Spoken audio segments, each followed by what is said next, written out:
Évangile de Jésus-Christ selon saint Jean. À l'heure où Jésus passait de ce monde à son Père, il disait à ses disciples : « J'aurai encore beaucoup de choses à vous dire, mais pour l'instant vous n'avez pas la force de les porter. Quand il viendra, lui, l'Esprit de vérité, il vous guidera vers la vérité tout entière. En effet, ce qu'il dira ne viendra pas de lui-même, il redira tout ce qu'il aura entendu, et ce qui va venir, il vous le fera connaître. Il me glorifiera, car il reprendra ce qui vient de moi pour vous le faire connaître. Tout ce qui appartient au Père est à moi. Voilà pourquoi je vous ai dit, il reprend ce qui vient de moi pour vous le faire connaître. »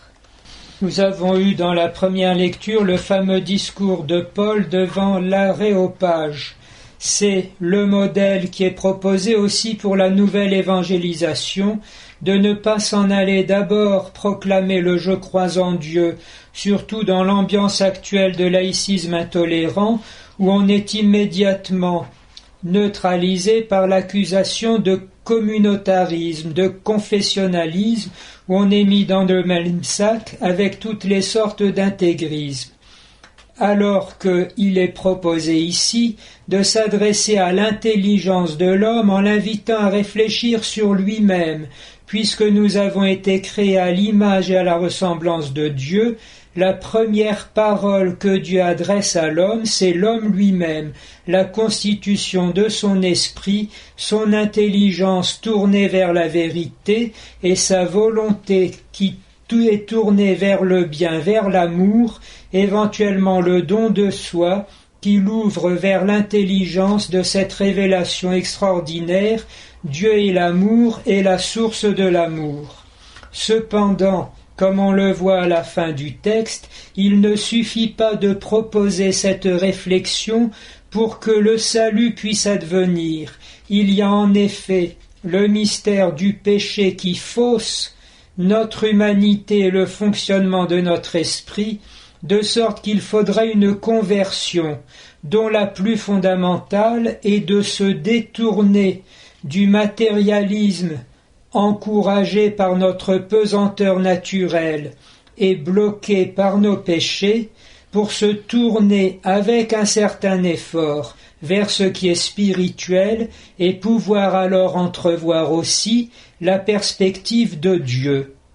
Voilà pourquoi l'Évangile nous propose une sorte de rumination ou de jaillissement intérieur qui nous vient de l'onction du Saint-Esprit, qui peu à peu nous redonne le goût des choses de Dieu et va permettre ainsi que notre réflexion et nos raisonnements s'ouvrent peu à peu à la présence du Sauveur, venu par condescendance, miséricorde et bonté, nous appeler encore à cette communion. Peut-être avons-nous quelque chose de cela dans cette insistance du mouvement des veilleurs qui goûte dans la paix du soir cette sorte de résonance intérieure qui peut permettre peu à peu de retrouver le sens du lien que nous avons avec la source de tout bien, le Seigneur Dieu.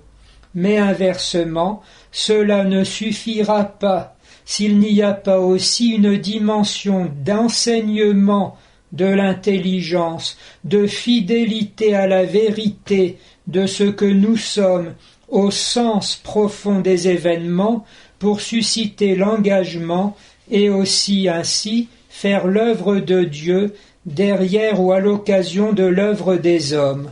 Voilà pourquoi la position des catholiques dans ce mouvement est si importante, mais pourquoi également nous devons avoir sans doute une terrible repentance à faire, car depuis des dizaines d'années où le magistère romain a traité des questions actuellement débattues avec beaucoup de clarté, en donnant les concepts, le langage et les raisonnements nécessaires, dans quelles églises ce magistère a-t-il été relié à l'époque pour former les laïcs et en particulier les jeunes à devenir les apôtres? N'y a-t-il pas eu un terrible péché contre l'espérance en pensant que la dérive du monde était inéluctable et que ne viendrait jamais le moment providentiel d'un engagement temporel qui puisse porter du fruit. Et que le Seigneur nous pardonne, ne se décourage pas et surtout que ce que nous vivons actuellement grâce à l'intercession puissante de la Sainte Église puisse donner du fruit au plan temporel et surtout pour le salut des âmes au plan éternel.